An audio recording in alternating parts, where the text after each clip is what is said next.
Assalamu алейкум достор. Бүгін сіздерге қоңырлық тарту туралы маалымат бермекчимин. Анткени өтө көйгөйлүү маселе.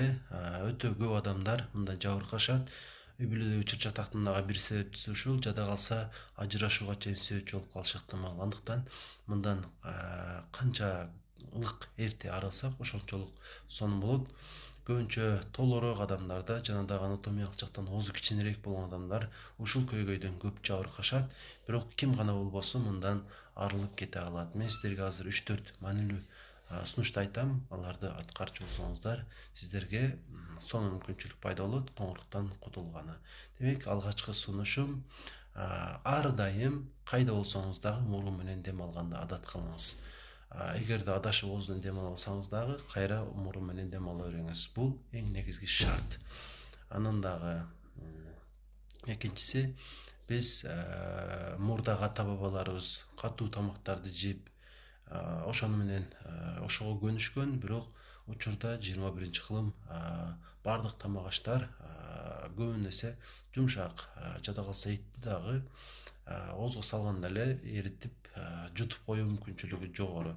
Бирок бул нерсе ошол ооздогу ошол булчуңдардын иштешин азайтып коет дагы, алардын кан айлануусун өтө жакшы эмес деп айтсам болот.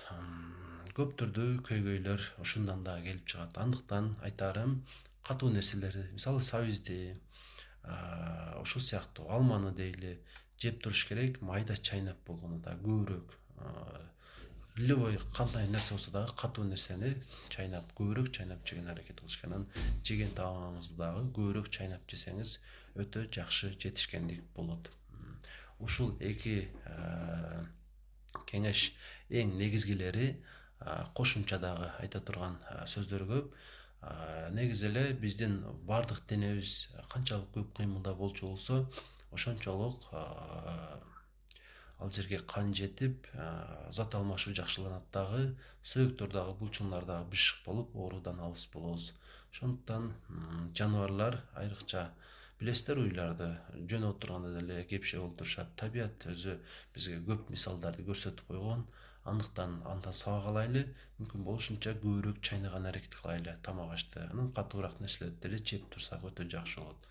Анан дагы тамак аш дагы келебиз. Ага чейин дагы бир эки айта турган кеңешим, эң маанилүү болгон 2-3 витамин бар. Бул витамин B1 тиамин деп коебуз. Ал кара куш мээдеги, баштагы, кыскасы ушул дем алууга катыша турган бардык нерсеге, жада калса диафрагма.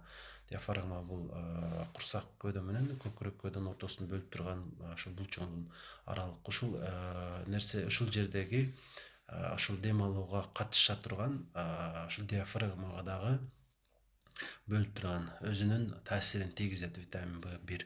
Андыктан витамин B1-ди алып туруш керек. Ушул дагы эң жакшы жардам бере турган нерсе.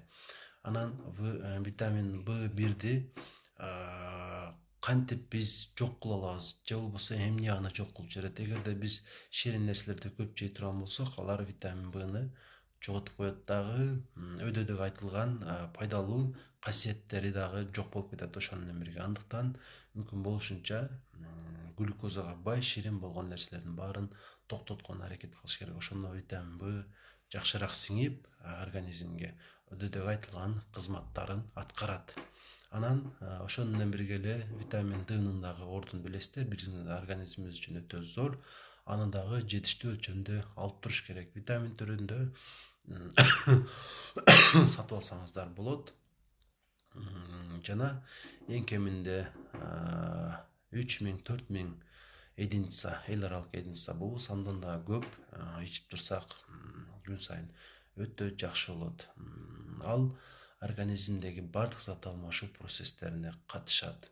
Демек, ушул эки витамин эң маанилүү. Анан витамин К2 деген бар.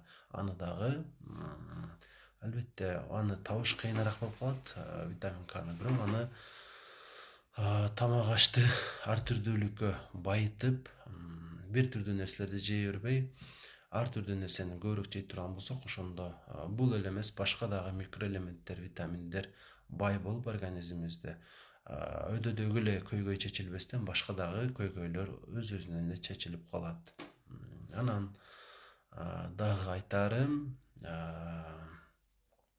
жашылчаларды өтө көп жеш керек. Алар дагы тамак аш тууралуу айтайын дегенде ушуну айткым келген. Жашылчаларды канча көп жей турган болсок, алар ошончолук пайдалуу. Ошону менен бирге эле ушул көйгөйдөн дагы, коңурук тартуу көйгөйүнөн дагы четтеткени, жең өткөнү жардамын тийгизет. Эң сунуштарымы баарын бирден санап коеюн. Аларды сиз сөзсүз түрдө аткарган аракет кылыңыз. Биринчиси бул мурун менен дем алуу ар дайым. Экинчиси ооз булчуңдарын иштетүү. Ал үчүн тамакты майда чайнап, шашпай көп чайнап жеш керек болот. Катуу нерселерди дагы жеп туруш керек чайнап. Экинчи сунуш ушул. Анан витамин B1, витамин D3, K2 аларды болсо биз тамак ашты ар түрдүү кылуу аркылуу гана көбүрөөк кабыл ала алабыз. Анан дагы эң пайдалуу эки азык бул балык жана жумуртка. Экөөнү бир убакта жебейбиз, бирок экөөнү тең жеш керек. Бүгүн балык, эртең жумуртка.